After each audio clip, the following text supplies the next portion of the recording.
जय श्री हरि जय माँ लक्ष्मी।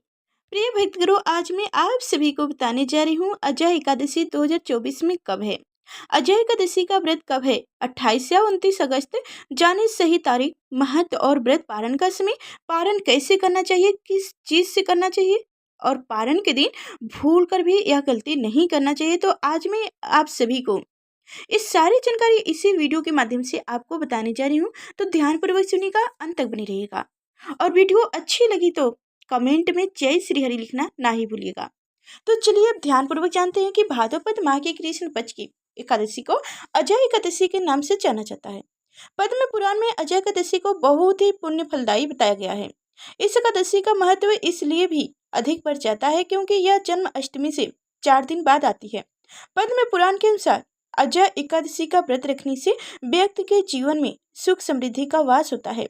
साथ ही इस दिन व्रत रखने से व्यक्ति के जीवन में सुख समृद्धि और मोक्ष की प्राप्ति होती है। साथ ही व्यक्ति के सभी पापों से मुक्ति मिलती है। तो आइए जान लेते हैं अजय एकादशी का व्रत की तारीख, महत्व और व्रत पारण का समय क्या है और पारण कैसे किया जाए। तो सबसे पहले जान लेते हैं अजय एकादशी का मुहूर्त। अजय एकादशी तिथि का आरंभ होगा 28 अगस्त को मध्य रात्रि 1:20 पर। वही अजय एकादशी की तिथि का समापन होगा 29 अगस्त की मध्य रात्रि 1:38 पर होगा। उदया तिथि में एकादशी तिथि 29 अगस्त को होने के कारण अजय एकादशी का व्रत 29 अगस्त को ही रखा जाएगा। 29 अगस्त को 2 शुभ योग भी बन रहे हैं।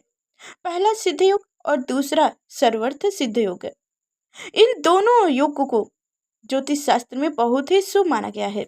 इस दौरान आप जो भी पूजा पाठ करेंगे वो सभी सिद्ध और सफल होते हैं। इसलिए इस बार अजय एकादशी के दिन दान पुण्य के कार्य करने का दोगुना फल प्राप्त होगा। तो अब जानिए अजय एकादशी का व्रत पारण का समय। अजय एकादशी व्रत पारण का समय 29 अगस्त को वही सुबह 7:34 से 9:10 के बीच में आप व्रत का पारण कर सकते हैं।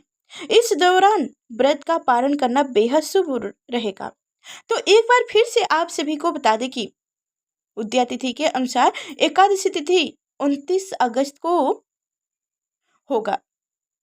अजय एकादशी का व्रत 29 अगस्त के दिन ही रखा जाएगा। दोनों संप्रदाय के लोग, जैसे अन्य और विष्णु संप्रदाय के दोनों लोग यानी कि गृहस्थ और विष्णु संप्रदाय के दोनों लोग 29 अगस्त को ही व्रत रखेंगे। तो अब जानते हैं कि व्रत खोलने के लिए क्या करना चाहिए। धार्मिक ग्रंथ के अनुसार भगवान विष्णु को तुलसी दल प्रिय है, इसलिए उनकी पूजा में तुलसी ना हो तो वह पूजा या भोग स्वीकार नहीं करते। इसलिए भगवान विष्णु के व्रत में तुलसी का उपयोग जरूरी है। साथ ही एकादशी व्रत के पारण के लिए भी तुलसी पात्र को मुंह में डालकर करना चाहिए। मान्यता है कि आंवले के पेड़ पर भगवान विष्णु का वास होता है, इसलिए आंवले का भी एकादशी व्रत के लिए विशेष महत्व होता है। इसलिए एकादशी व्रत का पारण करने के दौरान आंवला खाना चाहिए। इससे अखंड सौभाग्य, आरोग्य और संतान सुख की प्राप्ति होती है। एकादशी व्रत में चावल खाने पर रोक है, इसलिए एकादशी व्रत पारण चावल खाकर करने का नियम है। मान्यता है कि एकादशी के दिन चावल खाने से मृत्यु के बाद प्राणी का जन्म रोगहीन वाले जीव की योनि में होता है, लेकिन द्वादशी को चावल खाकर व्रत का पारण करने से इस योनि से मुक्ति भी मिल जाती है। सेम को कफ और पितृनाशक माना गया है। ऐसे में पारण के समय सेम को अच्छे भोज्य पदार्थ के रूप में माना जाता है। मान्यता है कि एकादशी व्रत पारण के लिए पकाए जाए भोजन में गाय की घी का उपयोग जरूर करना चाहिए। यह सेहत के लिए ही अच्छा होता है।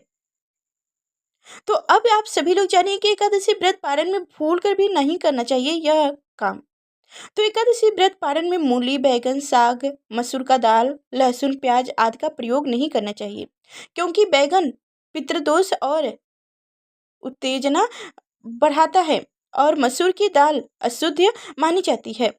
वही मूली की तात्विक ठंडी होती है, इसलिए यह व्रत के ठीक बाद सेहत के लिए सही नहीं होता। इनके अलावा लहसुन प्याज तामसिक भोज्य पदार्थ माना जाता है, इसलिए व्रत पारण में इनका उपयोग नहीं करना चाहिए, क्योंकि इसकी अनदेखी पर उज्जैनना क्रोध सिंह और अशांति की भावना बढ़ती है। तो जय श्री हरि। आप सभी को यह जानकारी कैसी लगी? अच्छी लगी हो तो लाइक कर चैनल को सब्सक्राइब कीजिएगा, ज़्यादा से ज़्यादा इस जानकारी को शेयर भी कीजिएगा। और हाँ, एकादशी व्रत कथा 11 माता की कथा हमारे चैनल पे सुनाई जाएगी, उसे भी आप सभी लोग ध्यानपूर्वक सुनिएगा। फिर मिलेंगे अगले नेक्स्ट वीडियो में, तब तक के लिए धन्यवाद।